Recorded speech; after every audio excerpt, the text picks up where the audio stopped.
Okay, I want to read from 1984. The enemy of the moment always represented absolute evil, and it followed that any past or future agreement with him was impossible.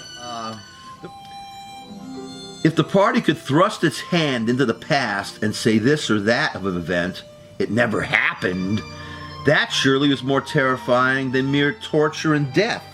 Who controls the past? Ran the party slogan, controls the future. Who controls the present controls the past.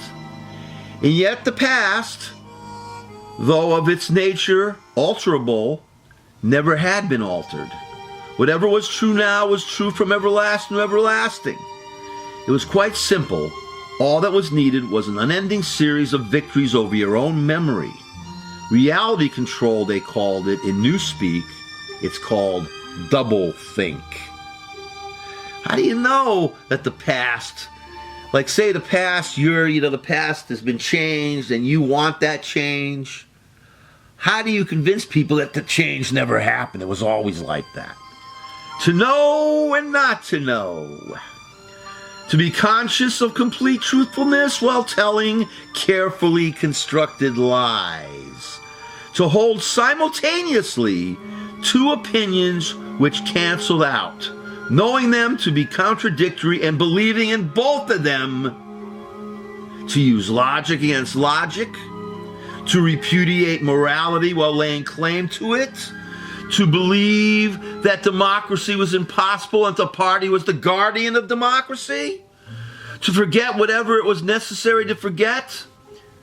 Then to draw it back into memory again at the moment when it was needed. And then promptly to forget it again. And above all, to apply the same process to the process itself. That was the ultimate subtlety. Consciously to induce unconsciousness.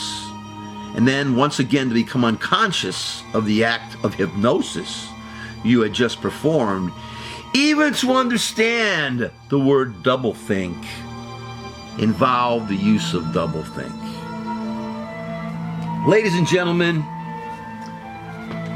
recently the birther bastard Trump said he was a victim of fake news, when he himself is the inventor of fake news.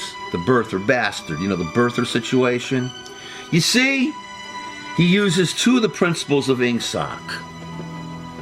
He revises the past. He never said anything about birtherism or anything like that, no fake news, right? And he uses doublethink.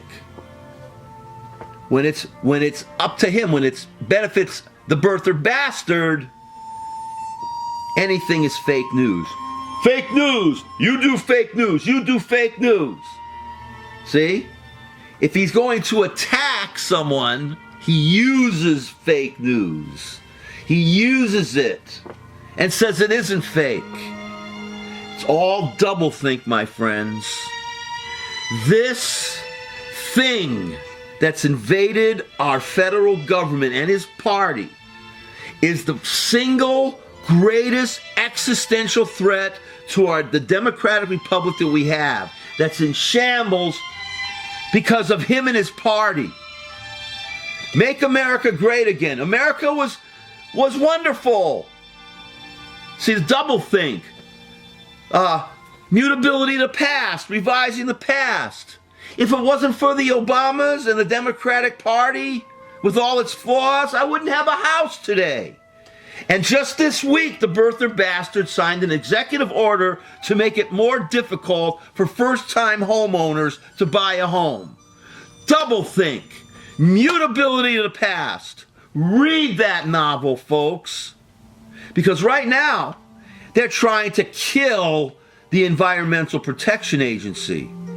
They commanded that all employees there not say anything to the press about their plans. Hide things. That's totalitarianism. And if it wasn't for a whistleblower, we wouldn't know about this. Our country, my friends, is in the hands of enemy totalitarians, traitorous scum, illegitimate, illegal, outrageous.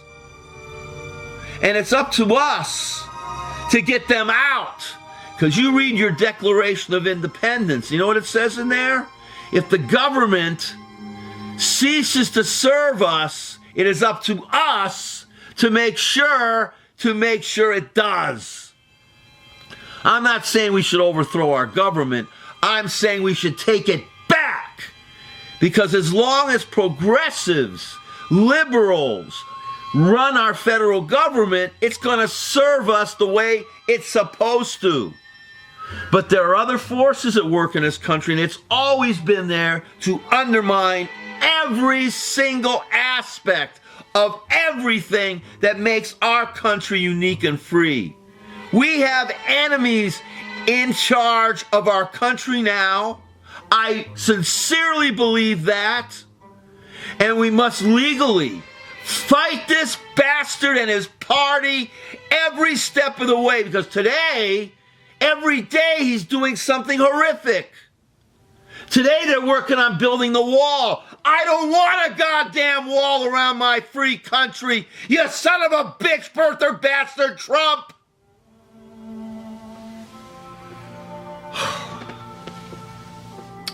Ladies and gentlemen, I am here to fight with you, to protest with you. Remember to join Indivisible.